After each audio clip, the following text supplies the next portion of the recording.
L'any 1969, els marges del riu Sec a l'alçada de Ripollet van esdevenir un bon terreny per a unes quantes famílies gitanes portugueses que arribaven a Catalunya i que van decidir situar-hi el seu campament.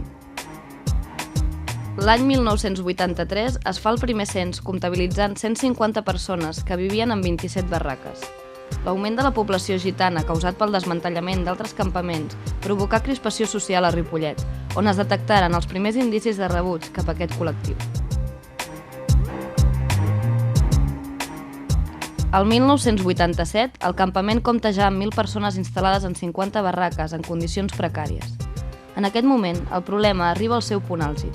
Ens trobem amb un col·lectiu de persones sense condicions de vida dignes i un ajuntament que nega tota acció que pugui significar el reconeixement legal del campament, com podria ser la consolidació de l'assentament i l'adquisició de drets com a habitants de les famílies que el conformaven. Per la seva banda, la societat ripolletenca vivia tots aquests esdeveniments de manera reticent. La por a conviure amb persones d'una cultura diferent i, per tant, amb una altra manera de viure i entendre la societat és el que va conduir a una situació en la que es manifestaven actituds racistes.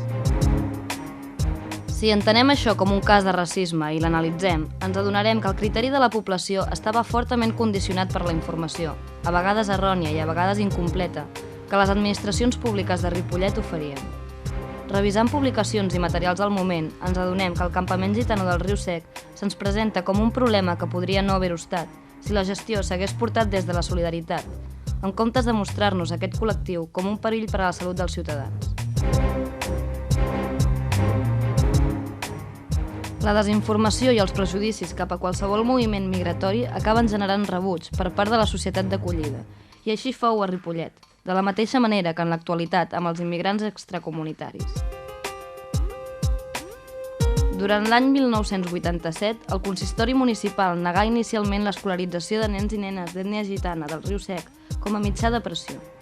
El consistori radicalitzà la seva postura i no va prendre altres mesures que no fossin el control i l'enderrocament de les barraques fins que l'administració autonòmica no hi intervingués. Tot això, després que el Departament d'Ensenyament de la Generalitat iniciés un programa d'escolarització i seguiment escolar dels nens i nenes que vivien en condicions de marginació social. Finalment, l'any 1988, el Departament de Benestar Social de la Generalitat, l'Ajuntament i l'Associació Gitana de Sabadell, aquesta última actuant com a interlocutora de les persones del poblat, van signar un conveni amb l'objectiu de portar a terme un pla d'acció en el riu Sec. D'aquesta manera, el poblat gitano del riu Sec va estar desatès socialment fins a finals de 1988, patint un dèficit d'equipaments i serveis, amb condicions pèssimes d'higiene i amb una única font d'aigua potable en tot el campament. Durant 5 anys, al voltant d'un miler de persones van viure al municipi de Ripollet en un campament sota la precarietat de condicions esmentades anteriorment. Finalment es desallotjà i s'enderrocà el campament, sense complir satisfactòriament els objectius del conveni signat amb les diverses parts del problema. Tot i que des de l'Escola Pública de Ripollet es va apostar per fer el possible i escolaritzar als diversos col·legis locals els nens i nenes del campament, no va ser possible la inserció laboral dels adults i s'acabà produint una dispersió del campament en diversos municipis.